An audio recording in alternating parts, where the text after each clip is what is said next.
কি কাণ্ড, 16-17 রেঞ্জটা কোথায় গেল? পাক্কা আমার ডাউট গ্যারেজে চুরি হয়েছে।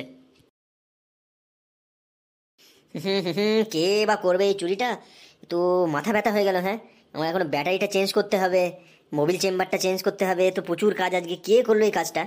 না, তাড়াতাড়ি যাই, গিয়ে আগে দাদু ভাইকে বলি, দেখি কোনো সলিউশন পাওয়া যায় কি। কিন্তু মহা মুশকিল তো। হ্যাঁ, এভাবে আমি কি করে কাজ করবো? হ্যাঁ, গ্যারেজ থেকে স্প্যানার গায়েব হয়ে যাবে মানে? যা সালা, স্ক্রু ড্রাইভার, সেই ব্যাগটা তো ব্যাগ সমেত গায়েব হয়ে গেল। ওর ভিতরে রেঞ্চ ছিল, তারপরে সেই টেস্টার ছিল, সবই ছিল তো। যা বাবা, কাজ করবো কিভাবে এরকম হলে? যে করেছিস কাজটা, তোকে আমি ছাড়বো না। যদি ধরা পাই, কি মার যে মারবো, পাক্কা বাম্বু ঢুকিয়ে দেবো তোকে আমি। কি যে করি আমি। চ্যাটার্জি সাহেবের গাড়ি, উনি কোর্টে যাবে বললো, আজকে গাড়িটা আর্জেন্ট ছিল। কি যে করি আমি এখন। কি করব, ব্রিজের দিকে যাব, পাকা মামা ওদের সঙ্গে গিয়ে বলবো, না কি করব? কি যে করব কিছু ভেবে পাচ্ছি না তো। হ্যাঁ, চ্যাটার্জি সাহেব আসলে তো আমাকে তো আজকে ভেঙে দেবেনি। হ্যাঁ বলছি খোকা, হয়েছে আমার গাড়িটা। হ্যাঁ, টাইম হয়ে গেল তো, আমি কোর্টের দিকে যাবো তো। ওই গাড়িটা হয়ে গেল তো, দে আমি যাই দেখি। এই চ্যাটার্জি মশাই, বসেন বসেন, নমস্কার। বলছি আমার সেই ব্যাগটা না আনতে ভুল হয়ে গেছে। হ্যাঁ, তো বাড়িতে ওটা আছে, আমি ওই হেল্পারকে পাঠিয়েছি, ও আসলে তাড়াতাড়ি আমি করার চেষ্টা করব। 8 ঘন্টার মধ্যে দিয়ে দে, বুঝলি খোকা। আমি ড্রাইভারকে পাঠাচ্ছি। হ্যাঁ, আমার খুব আর্জেন্ট যেতে হবে। ঠিক আছে ঠিক আছে, আপনি যান, আমি পাঠিয়ে দিচ্ছি। ঠিক আছে, তুই করে রাখ তাহলে। হ্যাঁ, আমি ড্রাইভারকে বলে পাঠাচ্ছি। এই কি সমস্যা? হ্যাঁ, আমি কি যে করবো এখন? হ্যাঁ, এখন তো অন্য মার্কেট থেকে আনতে গেলে তো আজকে তো সারাদিনের কাজটাই তো গ্যাপ যাবে। হ্যাঁ, কি আমি যে করবো? হ্যাঁ, কে যে করলো কাজটা? আমি যদি পায়েটাকে পুরো একদম নুন দিয়ে কাঁচা চিবিয়ে খেয়ে নেবো। কি রে ভাগ্নে, বিশাল চিন্তার ভিতরে মনে হচ্ছে। এই চনা মামা তো, এই জাগে জাগে তুমি কোনোদিন এদিকে আসো না, আজকে এসেছো, খুবই ভালো হয়েছে জানো। এসে খুব একটা ব্যাঘাত ঘটে গিয়েছে। হ্যাঁ, ব্যাঘাত বলে তা কি হলো রে ভাগ্নে? হ্যাঁ, কি হলো বল বল, শিগগিরই বল। জানো, সেই গ্যারেজ থেকে না মালপাতি চুরি হয়ে গেছে, সে র্যান্স, তারপরে সেই স্প্যানার, সে অনেক কিছু। হ্যাঁ, সে ব্যাগটাই কে নিয়ে গায়ে পড়ে দিয়েছে জানো। সালা, কি বলছিস রে তুই? এরকম কাণ্ড! চ চ চ, শিগগিরি চ। ওই পাকাদা ঝুনো ওরা ওই ব্রিজের ওখানে আসে, চল ওদের কাছে চ, শিগগিরি চ, একটা কোনো সলিউশন বের করতে হবে। এদিকে জানো, আবার সেই একটা ভদ্রলোকের গাড়ি ছিল। হ্যাঁ, ও লোক বললো যে কোর্টে যাবে, কি যে হবে আমি কিছু বুঝতে পারছি না। সে যাই হবে না, পরে সে দেখা যাবে না, তুই আগে চত ওইদিকে চ, চোর ধরা জরুরি আগে। ঠিক আছে, চলো দেখি।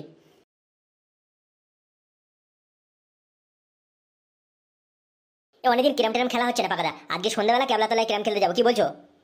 হ্যাঁ রে, আমার অনেকদিন ধরে মনে হচ্ছিল, চল আজকে যাবোই যাবো, বুঝলি। আগের মতো কি আর গুটি ফুটি ফেলতে পারবো? আগে এক হাতে পুরো ক্লিয়ার করে দিতাম বোর্ড, এখন তো আর অনেকদিন না খেললে কি আর হয় বলতো। তো আজকে শিওর যাবো, বুঝলি। সে ঠিক আছে, কিন্তু চনাকে দেখা যাচ্ছে না। হ্যাঁ রে, আমি তো তোকে জিজ্ঞাসা করবো ভাবছিলাম, কোথায় গেল সে? কি রে চনা, তুই কোথায় ছিলিস? আমরা ভাবছিলাম যে বিকেলের দিকে কিরাম টিরাম খেলতে যাবো। আরে এই চালতা, এই ভাগ্নে, তুই কি গ্যারেজে যাসনি আজকে? তুই বেরিয়ে আসলি কেন? তুই গ্যারেজ না খুলে এখানে কি? পাকাদা, একটা সমস্যা হয়েছে জানো। কি সমস্যা? তোরা দুজনে একসঙ্গে ঘুরছিস কেন? ব্যাপারটা কি? মামা, আমার গ্যারেজে একটা চুরি হয়েছে জানো, সে যন্ত্রপাতি সব চুরি করে নিয়েছে কে। হ্যাঁ, কি বলিস রে, তোর গ্যারেজে চুরি হয়েছে? কে চুরি করলো? কিছু খবর টবর হয়েছে? না গো মামা, আমি একটা গাড়ি ছিল একটা কাস্টমারের, সে আর্জেন্ট আসলো, তারপরে সে আমি তো হ্যান বলে তাকে পাঠিয়ে দিয়েছি, তারপর দেখলাম যে চনা মামা গেল। হ্যাঁ, আমি না খুব চিন্তার ভিতরে আছি। ভাগ্নে, চিন্তা করে লাভ নেই, আমরা তো আছি, চোর ধরা হবে, কোনো টেনশন নেই। তো কি করে চোরটা ধরবে? হ্যাঁ, আমি তো কিছু বুঝতে পারছি না, আমার তো ওইদিকে গাড়িটা আবার ডেলিভারি দিতে হবে, আমি খুব চিন্তার ভিতরে আছি। শোন, এক কাজ কর বুঝলি ভাগ্নে, তুই কলসি মোল্লার বাড়ি যাবি, গিয়ে ওই কাকিমাকে বলবি যে ওই রেঞ্জ ফ্যান্স এসবগুলো দিতে, বললে দিয়ে দেবেনি। তুই এবার ওই কাজগুলো করে তা ওদের ফেরত দিয়ে দিস কুনি। আর তুই আপাতত এখন ওইগুলো কর, তারপর আমরা দেখছি হ্যাঁ কি করা যায়। হ্যাঁ রে চালতা, বুদ্ধিটা খারাপ না, তুই যা ওইসবগুলো আগে কর, তারপর আমরা দেখছি এদিকে কি করা যায়। হ্যাঁ, তুই ওইগুলো ডেলিভারি দে, তোর চোর চোর আমি ঠিক ধরে দিচ্ছি, কোনো চিন্তা নেই। ঠিক আছে মামা, আমি গেলাম তাহলে। হ্যাঁ, তোমরা কিন্তু একটু খেয়াল রেখো এটা। হ্যাঁ রে, কি করা যায় বলতো ঝুনো এখন? শোনো পাকা, আমি একটা কথা বলছি, চলো দাদুর দোকানে যাই, ওখানে গিয়ে বয়স্ক মানুষ তো, কিছু না কিছু একটা সলিউশন পাওয়া যাবে। হ্যাঁ, এ বেশি দূরের লোক করিনি, আশেপাশের লোকই কেউ করেছে, বুঝলে। পাক্কা আমার একটা ডাউট আছে। বলতো দেখি। হ্যাঁ, একটা গরিব মানুষ যে করে খাবে, হ্যাঁ, দোকান থেকে রেঞ্জ ফ্যান্স হ্যান ত্যান সব চুরি করে নিচ্ছে, হ্যাঁ, কোনো মানে হয়? ঠিক বলেছো পাকাদা, কি আর করা যাবে বলো তো? যদি পাই, মালটাকে আচ্ছা করে দেবো আমি। পাই আমি হাতে, মালটার পুরো ঢয়শূন্যরা খুলে নেবো আমি। ঠিক আছে, এখন চল তাহলে দাদুর দোকানে, দেখা যাক কি বলে, কিছুতে একটা সলিউশন দেবে। হ্যাঁ, ঠিক বলেছো পাকাদা, চলো চলো।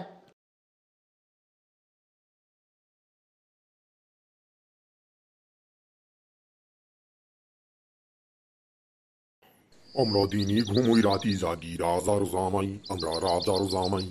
আমরা দিনই ঘুমোই রাতি জাগি রাজার জামাই। হো হো হো হো।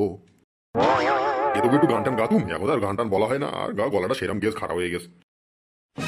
কেটা ওটা, কেটা মোটা মানে কেটা ওটা যাচ্ছে। এ ভাই, কেটা না, কেটা তুই এদিকে আয়, এদিকে আয়, দোকানের দিকে আয়। এই কেটা তুই, কেটা কি ফেললি ঝোপের ওখানে? কি ফেলিস তুই? ব্যাগ পানা কি ফেলিস ঝোপের ওখানে? কি দাদা, আপনার ডেকেছো নাকি? না, তোমার ডাকিনি, ভূতি ডাকিস।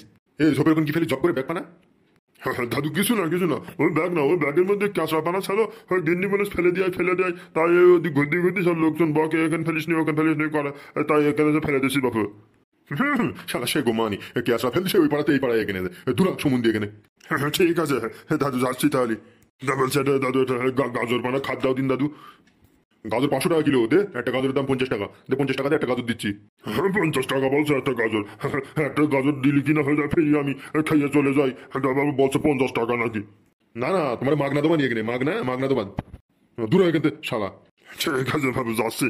কি সর্বনাশী কাণ্ড বলো দিনি, হ্যাঁ লোক আজকাল সে ওই পাড়াতে ক্যাশরা এই পাড়ায় ফেল দিয়ে এসতেছে, সহ্য করার মতন এসব। হ্যাঁ কিন্তু এর উপরে আমার একটু সন্দেহ আছে, ও ব্যাগে মনে হচ্ছে অন্য কিছু একটা আছে, খুব করে আওয়াজ হয়েছে, অত জোরে আওয়াজ হয় নাকি যদি ক্যাশরা ম্যাশরা হয়, ক্যাশরা তো হালকা, হ্যাঁ এ অন্য কিছু ভারী বুড়ি মাল পানা আছে, টং করে আবার একটা আওয়াজ পানা হয়েছে না, এর উপরে নজর রাখতে হবে, কিছু না কিছু ব্যাপার আছে। আমি এখানে চুপ করে বসে থাকবো, কখনো না কখনো আসবে, কিছু একটা ব্যাপার আছে।